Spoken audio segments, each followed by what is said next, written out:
So friends, आज हम एक टॉपिक प्रेगनेंसी से रिलेटेड इंपॉर्टेंट एमसीक्यूज देखेंगे, जो कि आपके नर्सिंग कॉम्पिटिटिव एग्जामिनेशन की अगर आप प्रिपरेशन कर रहे हैं तो उनके लिए बहुत ही ज़्यादा ये टॉपिक इंपॉर्टेंट है एंड उससे रिलेटेड एमसीक्यूज देखेंगे. So you can see the first question of this topic.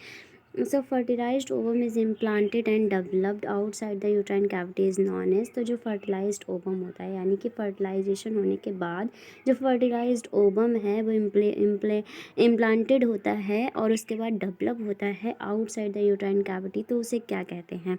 तो उसे हाइड्रोडिफॉर्म मोल कहते हैं या मल्टीपल प्रेगनेंसी कहते हैं या नॉर्मल प्रेगनेंसी कहते हैं या इक्टोपिक प्रेगनेंसी कहते हैं.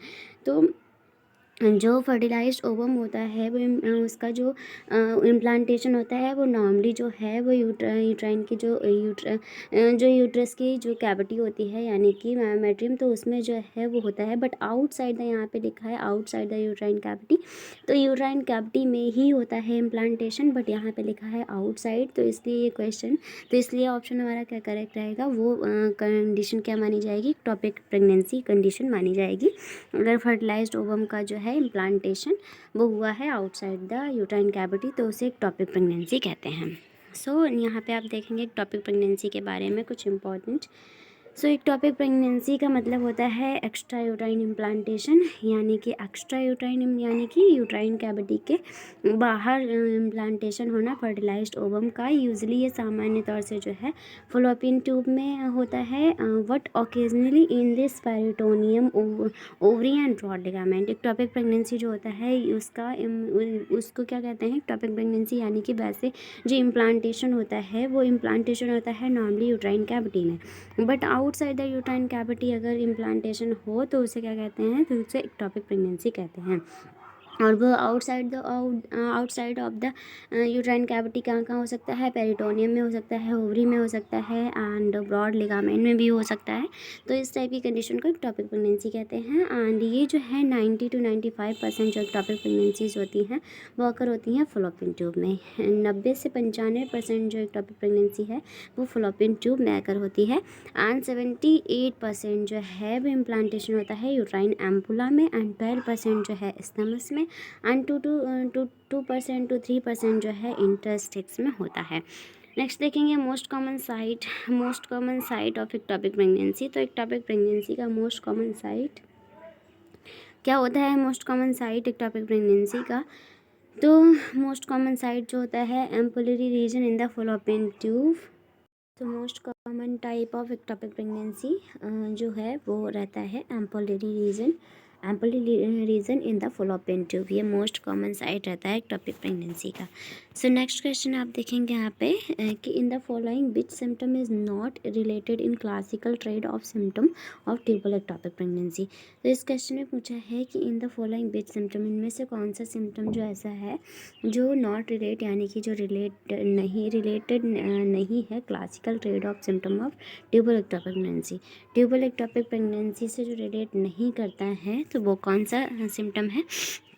तो यहाँ पे आप कन्वर्जन जो होता है, conversion it is not a sign जो कि रिलेट करता है क्लासिकल ट्रेड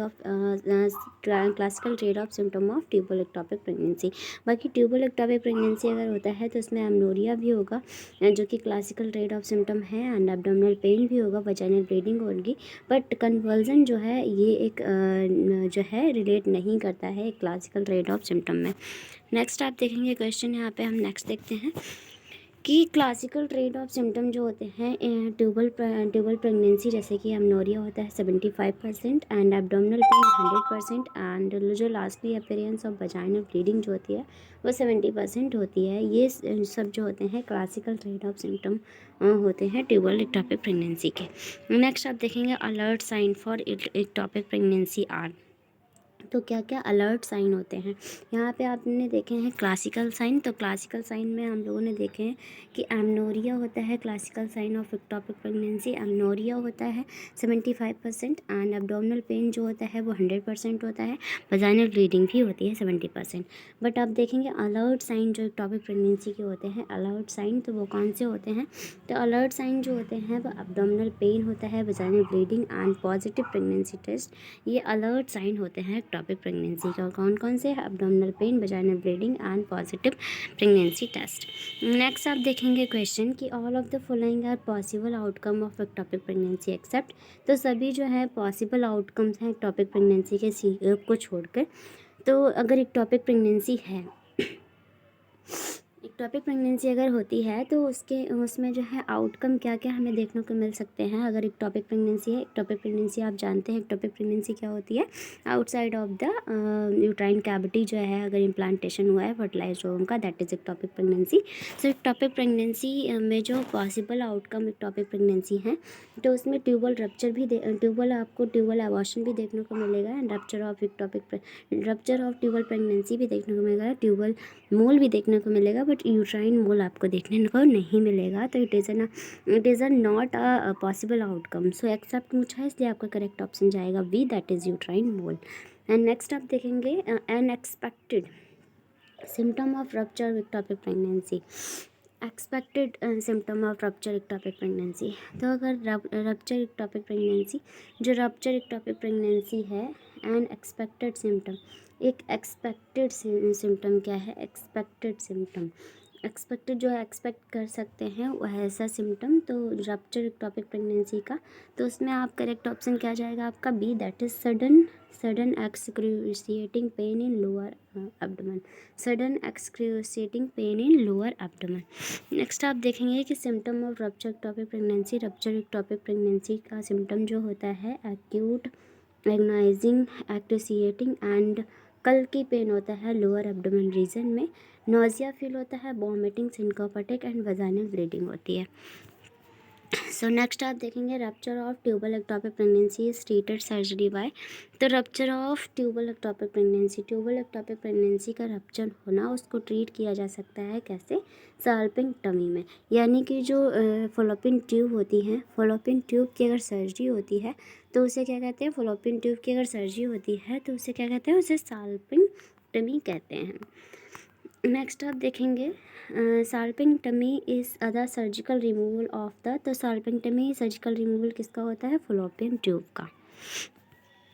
नेक्स्ट आप इम्पॉर्टेंट क्वेश्चन पढ़ेंगे RH इनकम्पेटिबिलिटी से। सो फर्स्ट आप क्वेश्चन देखेंगे यहाँ पे RH immunoprophylaxis in RH negative mother is given if abortion occur in. तो RH immunoprophylaxis in RH negative mother in given abortion, तो इसमें आपका करेक्ट ऑप्शन जाएगा ऑल ऑफ द अबव। इस क्वेश्चन में पूछा है कि RH immunoprophylaxis in RH negative mother अगर है तो is given if abortion is occur, तो इसमें आपका करेक्ट ऑप्शन जाएगा all of the above. Next question की ओर पढ़ेंगे and which of the following does of RH immune globulin RH came appropriate for the pregnant client 28 week of gestation 300 mcg in an unsensitized client। तो इसमें हम लोगों ने 2 questions देखे हैं RH इनकम्पेटिबिलिटी से, बट बेसिकली हम लोगों ने पढ़े हैं एक टॉपिक प्रेगनेंसी से रिलेटेड MCQs।